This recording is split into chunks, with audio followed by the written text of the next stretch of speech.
5, 4, 3, 2, 1. The pit stop is vital to every race team's success. Pull off the track, let your team go to work. Outside, clear. Change all 4 tires, fill the fuel cell, and make needed adjustments, all in 8 seconds or less.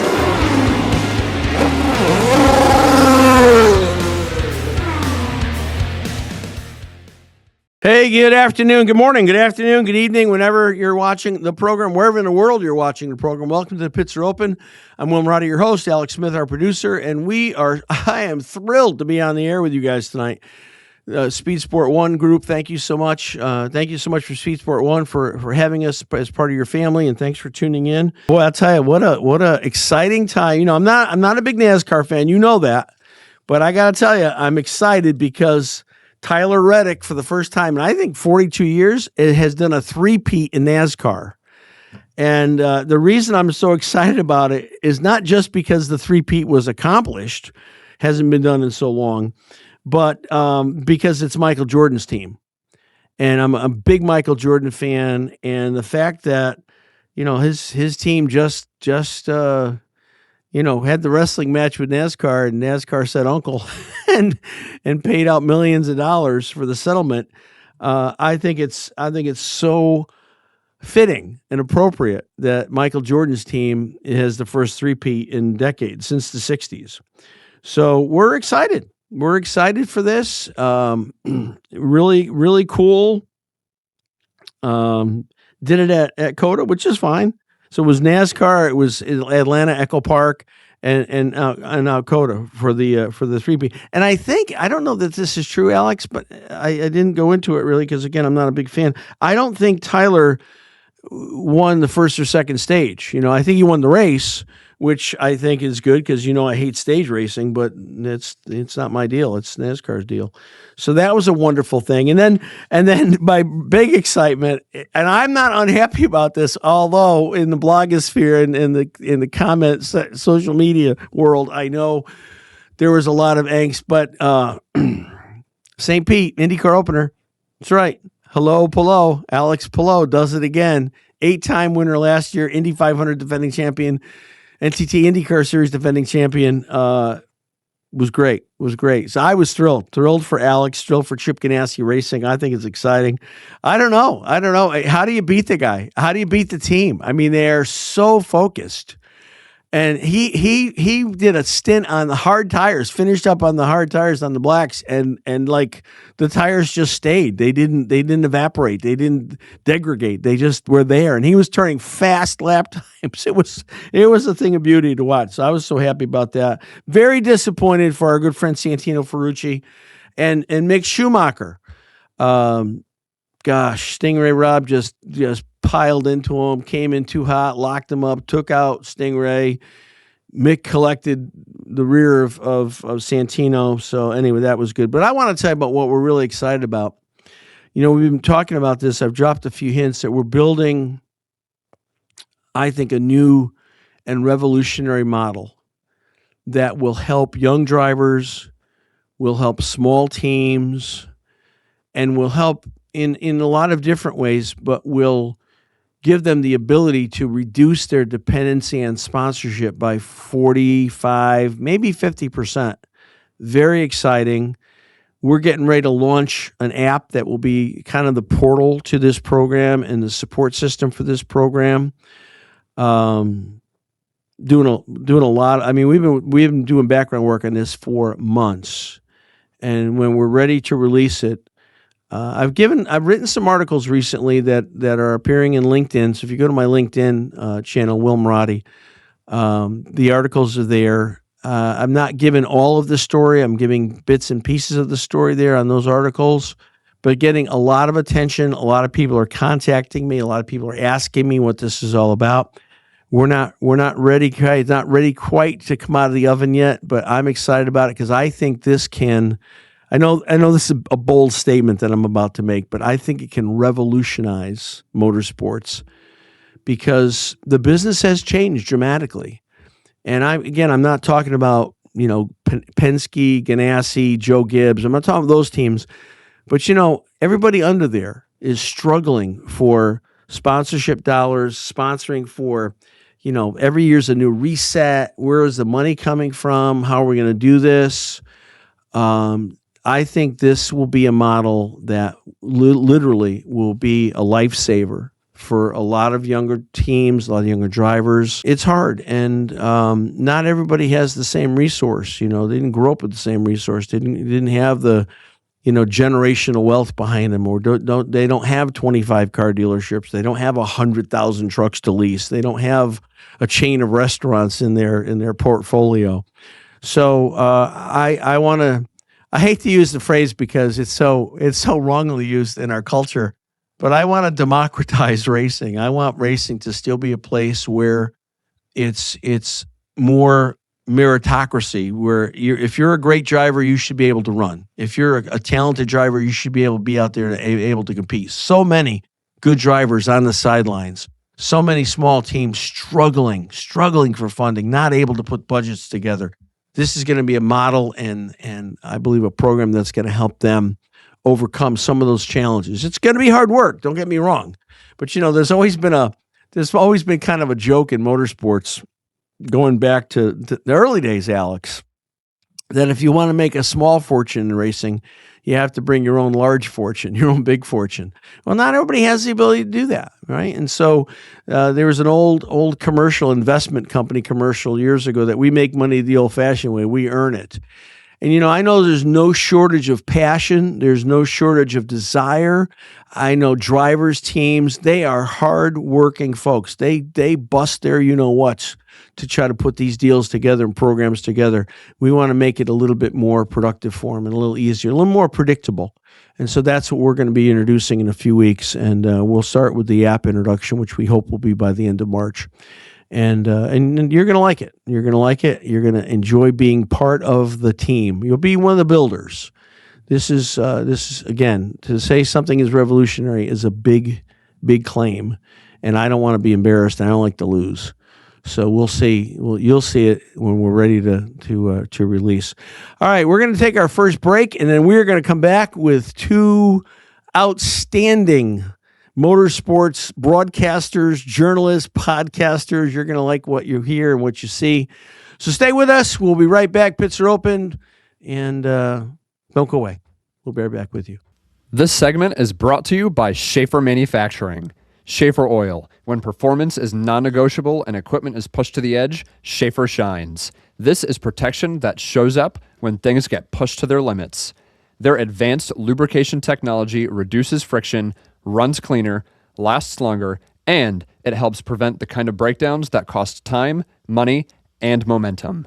That's why professionals in trucking, farming, and racing trust Schaefer. No gimmicks, no shortcuts, just performance that holds up.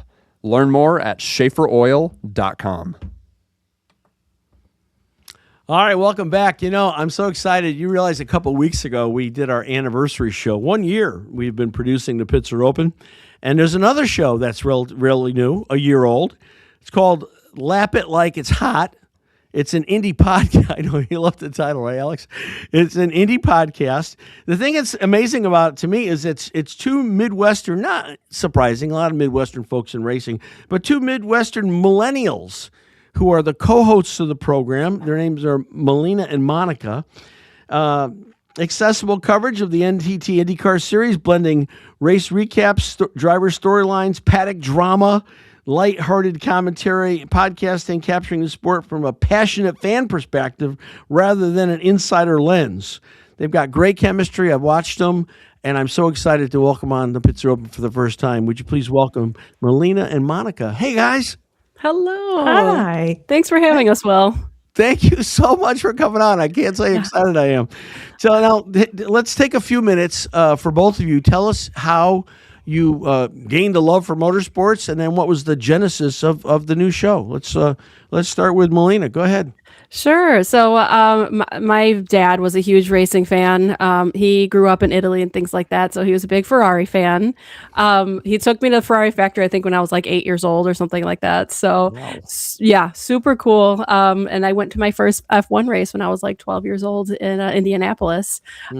So it just grew up in a family, and I met Monica She was my neighbor like during the pandemic, and we started watching IndyCar, and she went to the 500, and I'm like, well, I want to go to the 500. Why didn't you ask me? It's funny you bring that up because we have been in several 500s, and we had a great sponsor in 2020 in Mitsubishi Power Aero. We brought that sponsorship to Dale Coyne, Vassar Sullivan for Santino Ferrucci, and of course, it was a 4-race deal, and St. Pete got canceled, so that was out the window. And I thought they were going to ask for the check back, but they didn't. And we ended up at Indy, just the CEO and myself in the pagoda with 2,398 of our closest friends. It had to be the eeriest thing I've ever experienced, where we're starting Indy 500 and there's no stands. You look up and down, there's not a stand to be a fan to be seen anywhere in the stands. How bizarre was that? And I'm sure that was so weird. It was something. It was, but you'll never forget, right? You'll never forget where you were when they had no fans at the Indy 500, right? Monica, what's your storyline here? How did you fall in love with motorsports? Yeah. So when I was in college, I actually worked at a sports bar, and part of the requirements for me to work there was just to know enough about sports to be able to kind of like get by when people ask like, hey, is the NASCAR race on? But after, hanging out with a bunch of friends that I used to work with, one of my friends was a huge Lewis Hamilton fan. And he was like, come here, let me show you why I love F1. And, started watching races during, peak Lewis Hamilton, 2008, 2009, 2010. And during the pandemic, my husband and I had nothing better to do. So we just watched old IndyCar races. And like Milena said, we went to the 2022 Indy 500. And it was honestly one of the best experiences I've ever had. And I was just like, okay, we need more. I want to talk to somebody about this. And Milena and I went out on a New Year's Eve. We had dinner and we looked at each other and we said, we talk about this enough between us. Let's start this thing. Let's start a podcast. Let's find people that enjoy it as much as us. And we've been having such an incredible time. I think the funniest thing is when they did move in next door, we were catching their Wi-Fi name, and their Wi-Fi name is the Paddock. And I'm like, who are these people that moved next door? We need to be friends with them immediately. That's so cool. That is so cool. Yeah, I remember 2022. We were there. We had just launched a new brand, a new theme in 22 called Spirit of Speedway, and we've published a children's book of the same name. We're getting ready to launch a bourbon brand, Spirit of Speedway Bourbon. And I don't drink, so that's kind of bizarre. And anyway, give the people what they want, right? Yeah, exactly. Well, it's just, it's a very popular thing. And even among millennials, bourbon is very popular. And it does well. And our attorney is a bourbon connoisseur, and so he loves it. And so we'll do that. So how did you? Was it pandemic? How did you land? I mean, for F1 you mentioned. I'm not a big F1 fan. I don't not like it. I'm a lifetime Andretti fan. So of course I love Mario because he's 1978 world champion in Formula One. But how did you land on IndyCar? I think it's a little bit more accessible than F1 because my husband and I went to COTA for F1. I think it was 2021, I believe, or 2022. And then after that, because that was like the big Lewis and Max year that they were going head to head. And that's when it really started to gain popularity. So we were trying to go the next year to COTA, and the tickets were outrageous, even for general admission, like just a huge jump from year to year. So it, and again, it just is a little bit more accessible, I feel like, than F1. If you've ever been to like our favorite race is Road America. I mean, the paddocks are open, so you can go. You could see the drivers. Like it's fantastic, and they're way more receptive to that like open concept of the fans than F1 will ever be. Yeah, and I hope that IndyCar stays that way. Because I'm very concerned that, again, I think when Roger bought the series, Mr. Penske bought the series, everybody was, doing the hallelujah chorus because, quite frankly, the George family could not have sustained the loss of COVID. Who knew that when Penske bought it, we'd go into this world pandemic, right? Yeah. But Penske's very different in management style, and they put up a lot of fences, they put up a lot of gates. I just hope the accessibility thing, like you can't beat like IHRA, drag racing, their thing is your ticket is your pit pass. Yeah. So if you have a ticket, you're getting into pit, you're getting into paddock. I hope Indy doesn't get too F1-ish, which is what my concern is that they're becoming. Sounds fishy. Fishy, yes. Yeah.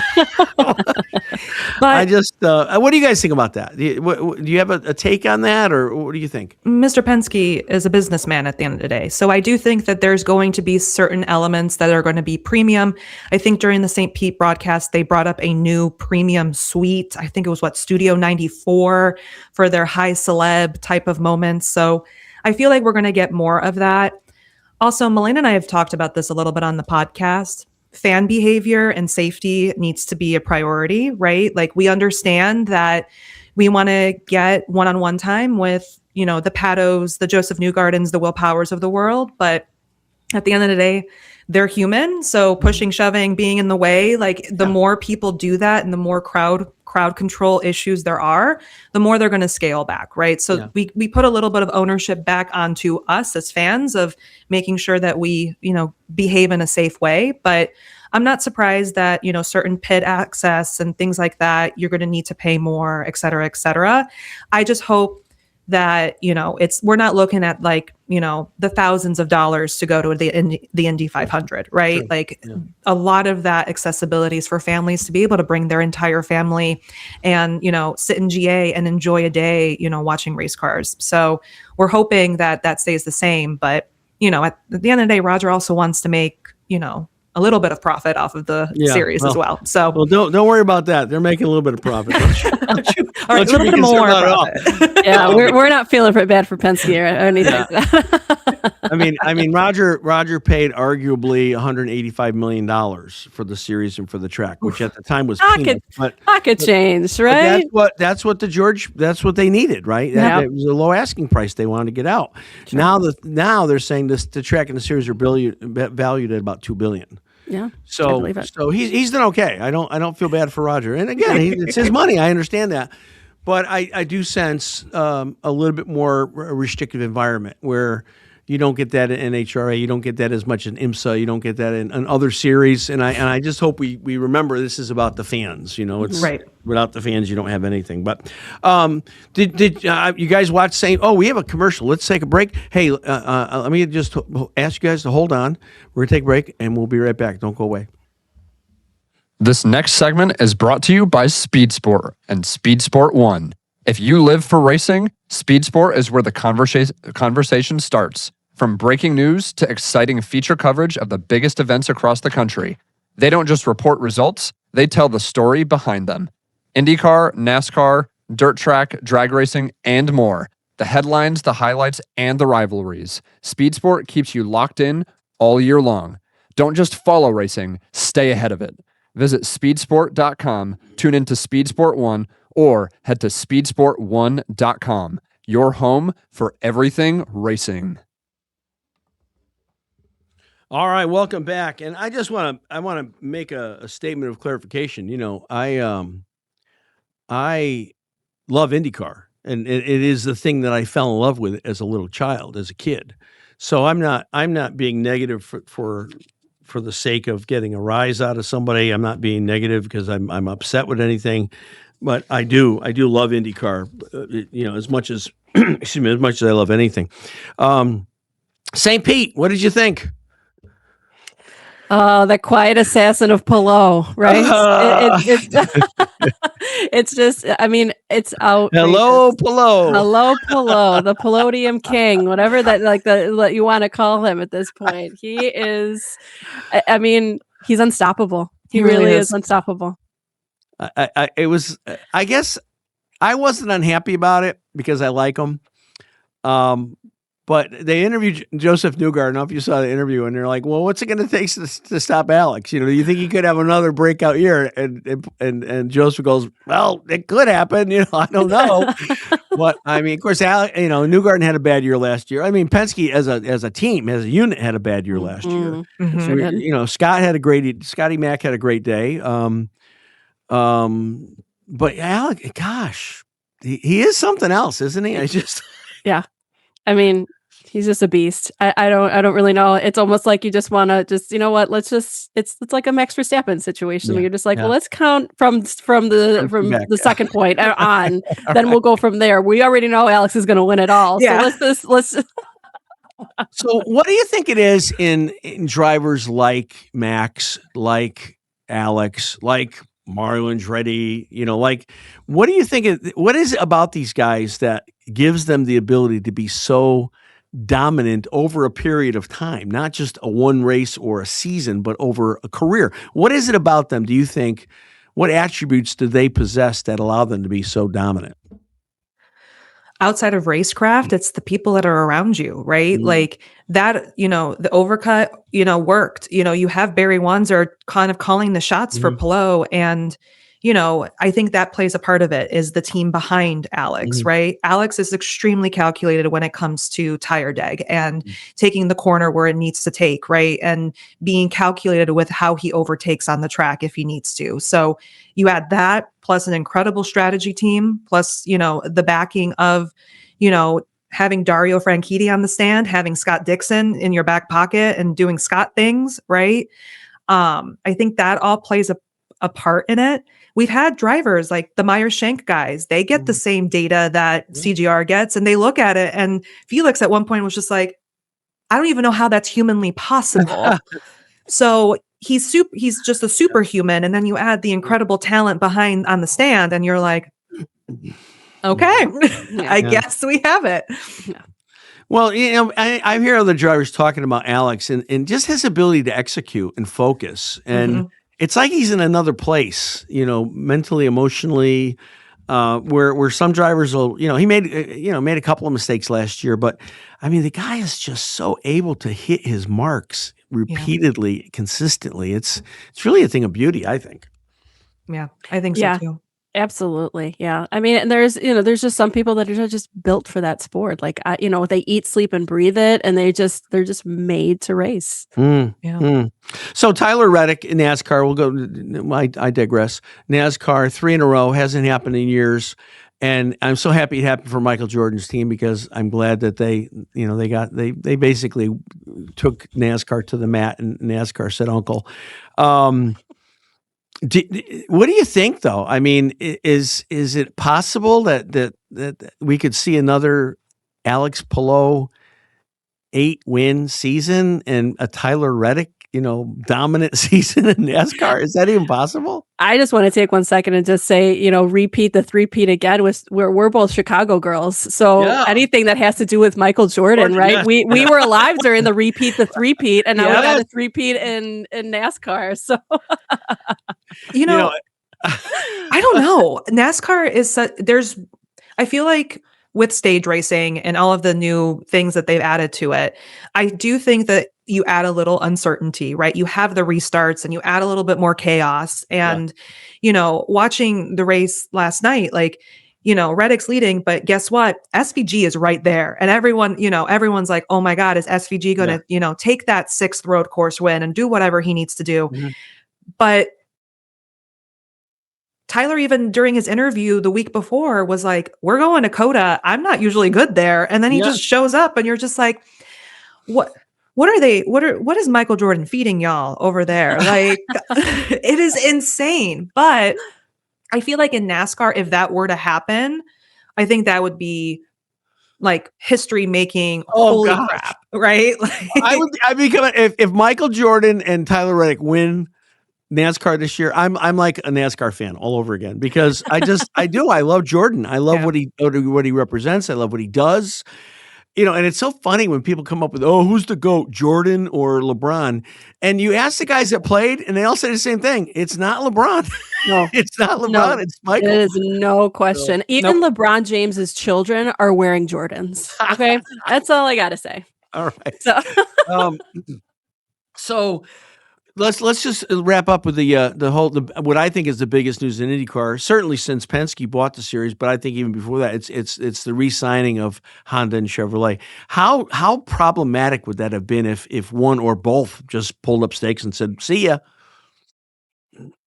It honestly, for me, like Honda is synonymous with IndyCar for so long, so with Chevy, right? But like, you need to have the differentiation between providers and engines, right? Like, well, maybe that's one way to stop Palou is put him, in a different engine, I guess. But I do think that if Honda were to have backed out, it would have created a little uncertainty as like, is something wrong with IndyCar? Is there a problem? Like it would have created a little bit more of that discussion. But I am really glad that they're signing back on. With the new car coming, it gives us an opportunity to have, a new car finally, right? Like, and I feel like the new regs will be complementary to them. So I do think that keeping Honda in and, GM and the entire GM organization is having a huge, moment right now in racing, period. I think Honda's looking at it and going, okay, all right. I think we need to stay put, right? Yeah, for sure. Yeah. For sure. What do you think about getting charters in 28? There was only, maybe 2 charters left, 25, 27. Now Honda's going to get a charter and Chevy's going to get a charter. What do you think about that? Gives them skin in the game, right? I think, it'll be interesting, right? Because I think what Honda's kind of in discussions possibly with Shank, about possibly going there, right? For a third car. Who knows, right? It might work, it might not, but who's going to be calling the shots, right? Like when you think about that, right? Is it going to be, let's say Shank, like is Meyer Shank going to be, calling the shots, or is Honda going to be calling the shots for that, at least that chartered seat, right? Yeah. I don't know. That will be interesting to see how that works. And also who's going to pick up that extra seat. Have you guys heard anything about who the Chevy team might be? I've not heard any talk at all about who the Chevy team could be. What if it was Prema? What if it bailed Prema out of bankruptcy and gave Prema the charter? I mean, I don't think that would happen. I don't think it's even possible. But wouldn't that be something? Oh, Prema. Yeah. Oh, Prema. Oh, Prema. Oh, Lord. Yeah, I just think that was just one of those teams where they thought that they were going to absolutely dominate just because that they came from Europe. And shame to say, again, I'm an Italian girl. I'm like, it's such an Italian politics thing. Yeah. And they definitely showed the U.S. or, U.S. showed them, like, you can't just come here and dominate. So. Yeah. Well, they got the pole at Indy, so they thought that was, all right, we're here. Yeah. Maybe not. Well, it may be another team, right? Like I know, I'd love if Ed Carpenter got the Chevy charter. Oh, that's interesting. I like that. So cool. Yeah. Well, could a Dreyer Reinbold come in? Right? Like they've been wanting to get in. Maybe that's their key to a full season. Yep. Yeah. I know Abel Motorsports wants to get in somehow. You look at Cusick Morgan, like they're now in Indy next. So there are a lot of teams chomping at the bit to possibly get that, charter seat. So I wouldn't be surprised if it's going to go down to lots of meetings, lots of bidding wars, lots of, hey, I want it, because having that charter is, you don't get stuck like Prema. Valuable. Yeah, it's gold. It really is. Well, listen, guys, we're out of time. Thank you so much for coming on. I really appreciate it. And I hope that you'll come back. I hope we can, mid-season IndyCar, we can touch base again and see where things are. See if Alex has won like 6 or 7 races by then. By that point, right? Melina and Monica, the hosts of Lap It Like It's Hot, an IndyCar podcast. I sound like Trump there. I'm sorry. Lap It Like It's Hot, an IndyCar podcast.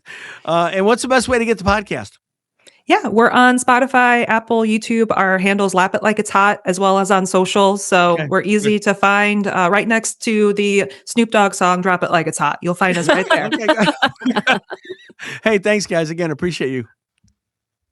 This segment is brought to you by America's Christian Credit Union. If you want your money working for you without stepping away from your values, this is worth a serious look. Right now, America's Christian Credit Union is offering a 12-month certificate at 4.5%. That's one of the highest rates in the nation, and it's all available for a limited time to new members. You can open with as little as $1,000 or invest up to $1 million. It's a term share certificate, similar to a CD, but grounded in mission. Lock in the rate while it's available. Visit americaschristiancu.com/pits to get started. All right, welcome back. Pits are open. Will Marotti, your host, Alex Smith, our producer. So excited to have our next guest on. He's a longtime journalist, motorsports broadcaster, the creator of Traction Reaction, which is a weekly podcast and YouTube show. Blends deep auto racing analysis with history, explores a wide range of topics from IndyCar to Formula One, IMSA, NASCAR. No filtered discussion. He lays it out there. I was so honored to be on his program a couple of years ago, And then we reconnected recently, and I said I gotta have Steve on. So for the first time on the Pits Are Open, let's welcome the creator of Traction Reaction, Steve Zautke. Steve, welcome on the show. You are. How are you? Pretty good. It's first race is in the books on the IndyCar side. NASCAR's going. Formula One's going to be going next week. Yeah. Sprint cars are running out, down south and out west. So yeah, things are starting to move forward here. How long have you been doing this, Steve? Broadcasting and just journalism in general? It's funny. The thing was last year or the year before, I was talking to Louis Frank, who's been in this business longer than I've been. He started probably in the 80s. I didn't get started professionally until the mid 90s.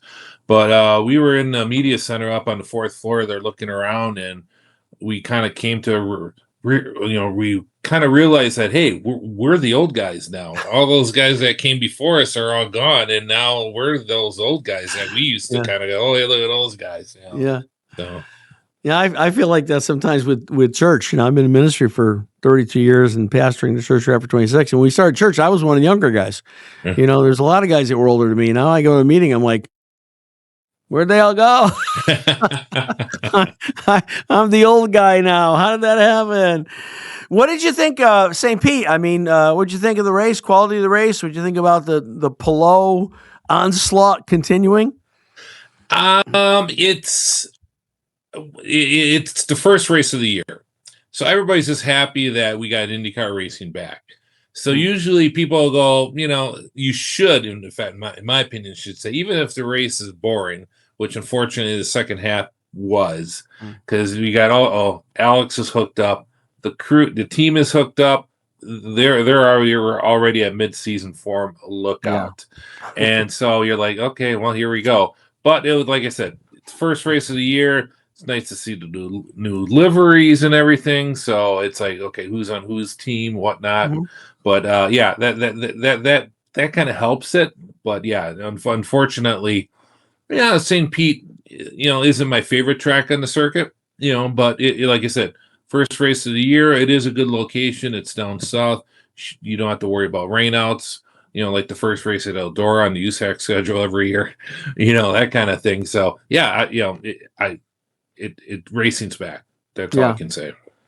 I think at St. Pete, I love watching the Mazda, the MX Cup race, because you get all these drivers, 30 drivers, and I don't think anyone told them they can't all fit into turn one at the same time. It's just like, I had some buddies over for the race yesterday on the way out. I said, oh yeah, don't forget, because they were kind of, him hawing, that race kind of sucked. I go, well, if you want to see the best racing in the world, go look up the MX5 Cup on YouTube. That's the best racing that's out there. I love it. I had several of those drivers on for our PRI show. It was wonderful. Tell us about Traction Reaction. How long you been doing that? And I came from, I was, one of many. I'm a radio refugee.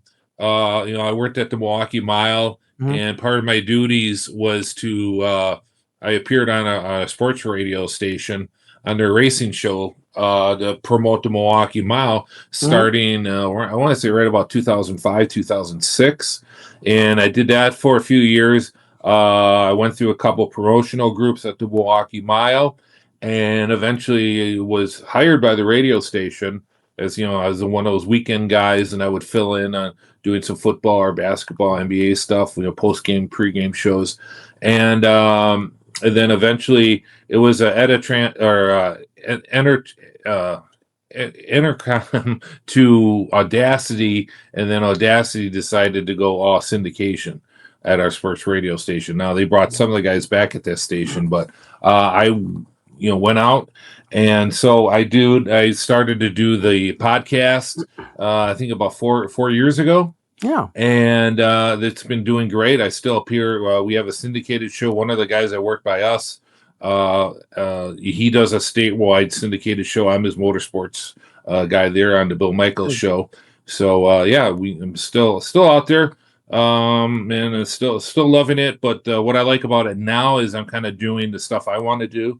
And I'm not just putting out content just to put out content. Something really interests me, or I find, do some digging through the archives, and I find some new footage. I'll put it out there. Like dug up my 1992 pole day at Indianapolis. I posted that last week, and people were really excited about that. So That's cool. I mean, I know you do some vintage stuff too. We have a mutual friend in Mike Lashman, Vintage Indy. Of course, I grew up loving IndyCar. That's when I fell in love with IndyCar, late 60s, early 70s.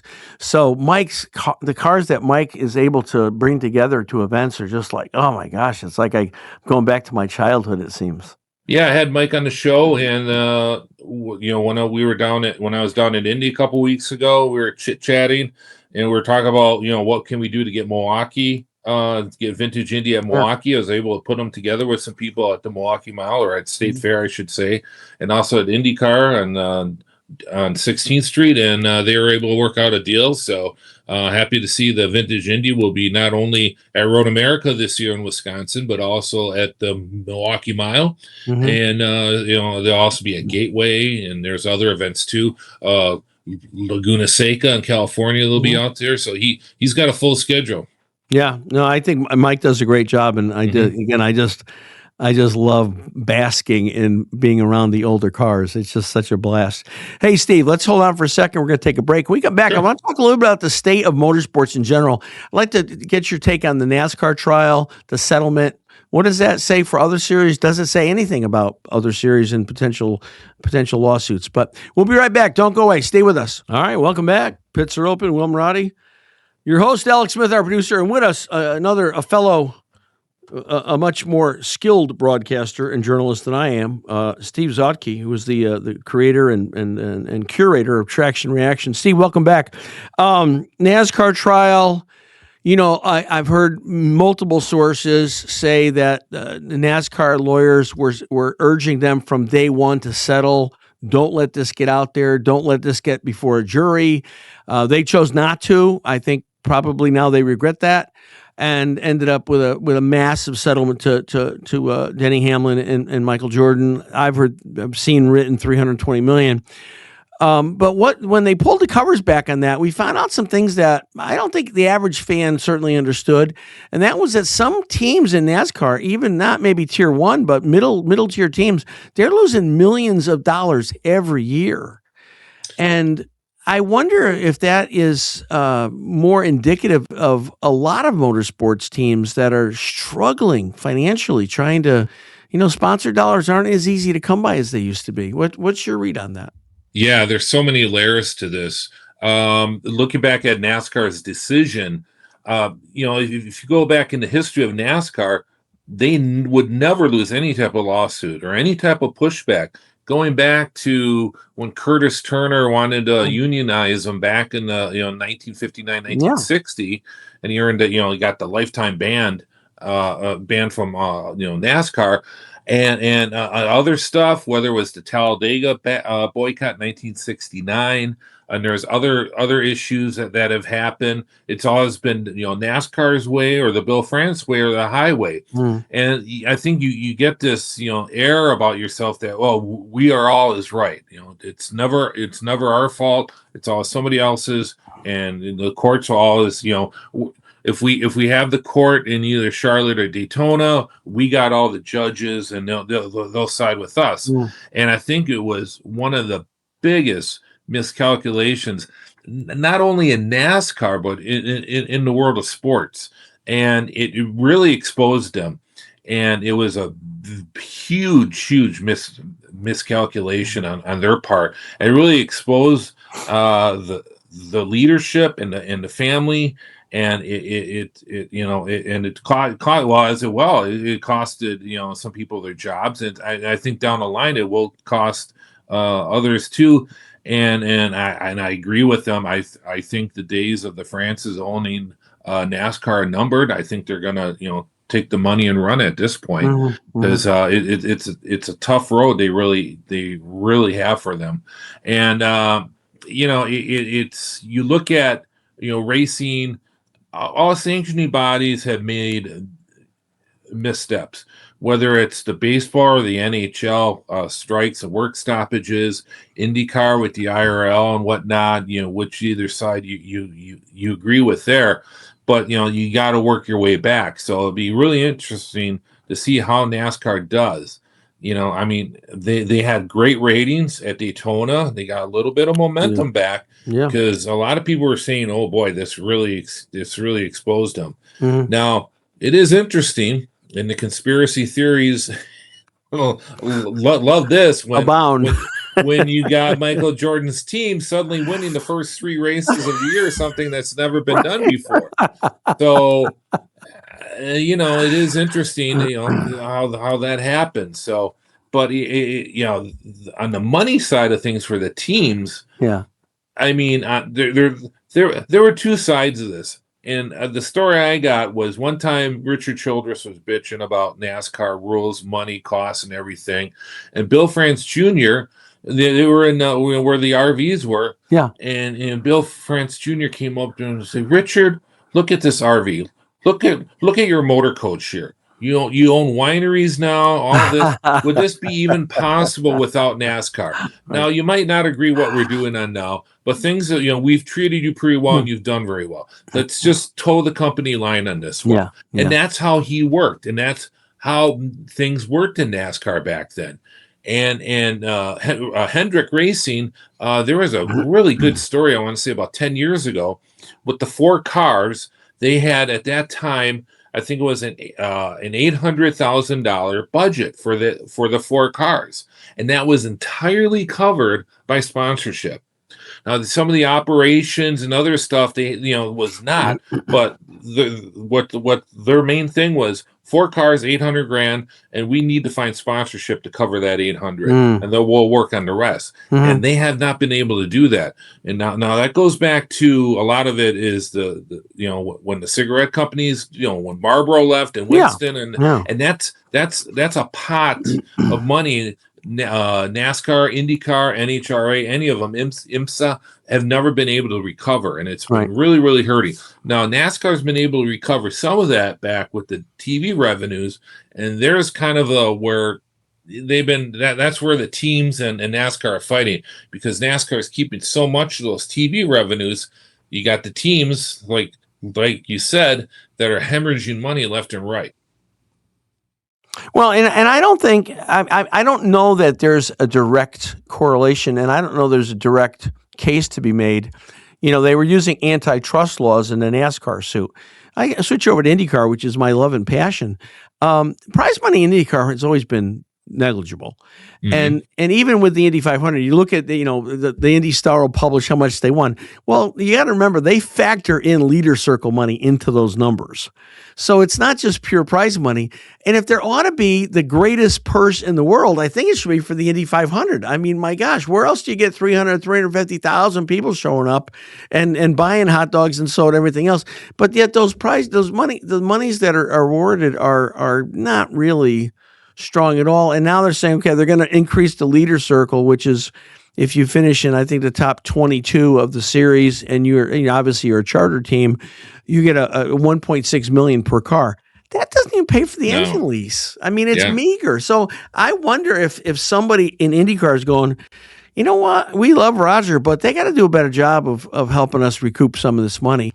That's why we're working on a program right now that will reduce.